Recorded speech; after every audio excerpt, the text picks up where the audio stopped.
Okay guys and gals, once again, this is Comandante and right now,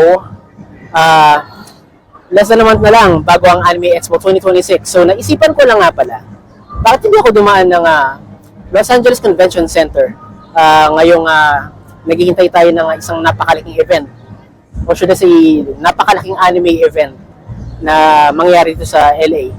So, ano nga bang itsura ng Los Angeles Convention Center kapag hindi convention, or should I say hindi anime convention nangyayari? Right now, may ibang kaganapan na nangyayari dito. So, gusto ko lang alamin ano nga ba ang nagkaganap dito ngayon. And right now, gusto ko lang i-explore. Hindi ko lang sure kung makakaikot tayo. For sure kasi may mga block na daan. So, ewan ko. Tingnan natin. So, let's go. Okay guys and girls, papakita ko lang. Ito nga pala ang plaza dito sa may Peacock Theater. Yep, usual day. So, nothing much. May mga namamasyal lang. And truth be told, of course, masarap na mamamasyal dito. Kaya lang, typical, very typical. Pero just imagine, cosplay event at maraming cosplayer dito at maraming kanya-kanyang grupo nagagawa na sarili ng shoot. But right now, just typical, kanya-kanyang pasyal.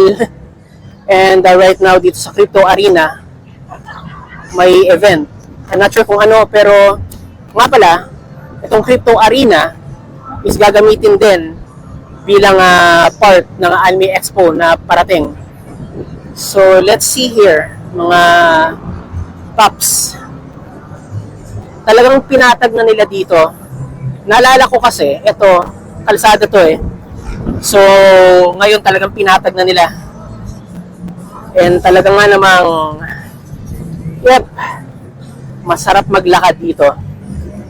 So, ano nga bang meron? Well, may malakas ang music, kung naririnig nyo yun. At there's some kind of booth sa banda doon. And yet, typical summer vibes, mainit-init, mahangin. And yep, maraming mga namamasyal. Okay guys and girls, nandito ako sa isang side ng Crypto Arena. And yep, napakaraming taong pumipila for some event. I'm not so sure kung anong event ito. Pero dito, papunta ako sa isang area. Actually, ito yung isang area na kung saan nag-uumpukan yung mga cosplayer usually. Pero, yep, right now, puro mga bantay lang ang meron. At mga harang, I'm not so sure. Nakadaan kaya ako. Siguro pwedeng umikot, pero kung pipigilan ako, kung may stop ako, and most likely may stop ako. So, I guess, pakita ko lang. That's your event. I mean, area. So, most likely hindi ako makakalusot dyan. So, I guess iikot na lang ako. Okay. Ito nga, umikot ako ng malayo. And dito, sa isang side ng Crypto Arena, well, masarap naman lumakad. Ito nalililiman ako. And not to mention, mahangin-hangin din. And, yeah, hindi ako makakalusot dun sa isang side. But right now, gusto kong silipin yung isang side ng LACC. Okay. Tara, silipin natin. Okay, at nandito nga ako sa isang part ng Los Angeles Convention Center. And to be exact, ito yung isang parking lot. And nandito ako sa isang open area. And maalala ko, last year, dito nga pala ginanap ang karaoke contest ng Anime Expo 2025. But right now, yep, very blanco ngayon. May mga ilang tao na namamasyal. And of course, meron siyang vibes ng Bonifacio Global City. Yes, halos hawig. Yep. And nga pala, if I'm gonna confess to you, mahilig lang naman ako mag-explore ng mga lugar na yung mga convention center, mga before convention, maybe yung mga araw na hindi nagaganap ang convention, in-explore ko lang, trip ko lang naman.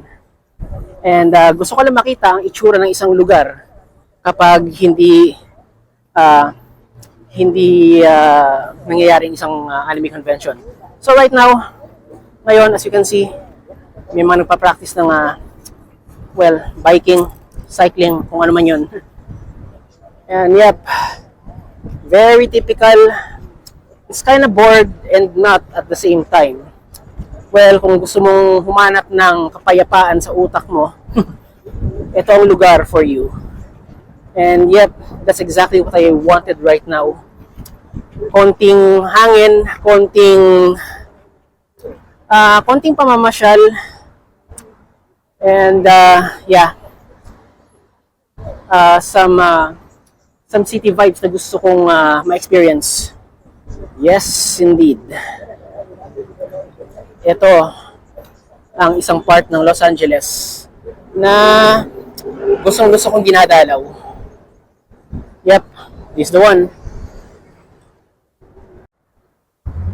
And ito nga pala ang isang entrance ng Los Angeles Convention Center, and this is South Hall. Grabe, tahimik nakabibinging katahimikan, pero mahangin naman at least. Well, mainit kasi. So, at least mahangin. Look at that. Just imagine, sandamakmak na cosplayer nandito, and sandamakmak na vendor. Actually, ang vendor, nandun dapat, nasa kabilang part ng kalye. Tsaka, for sure, iba-ibang hotdog vendor or kung ano man, taco vendors or whatever, ang pupwesto dito. And right now, occasional joggers, mga walkers, tsaka mga pasahero na naghihintay ng masasakyan ang nandito. So, yep, very tahimik. Not to mention, it's almost 6:30 na ng gabi. At yan nga guys and girls, pasensya na nga pala dahil maiksi lang ang video ngayon. Kasi naman, ano ba makikita natin dito? Empty spaces, mga occasional na namamasyal, and a very typical city scene. Well, yun lang naman. And maghintay lang tayo ng Anime Expo 2026. At oo nga pala, ito ang mga date. At syempre, lahat ng date pupuntahan ko. That will be 4 days. And ano nga ba ang makikita natin sa Anime Expo? I don't know. Abangan na lang natin. Pero syempre, may mga panel akong pupuntahan. Surprise na lang din yun. And ewan ko, bibili ba ako ng mga merch? Maybe. So sa ngayon, once again, this is Komandante, and as always, be inspired, and I love you all. Kita-kits sa Anime Expo 2026.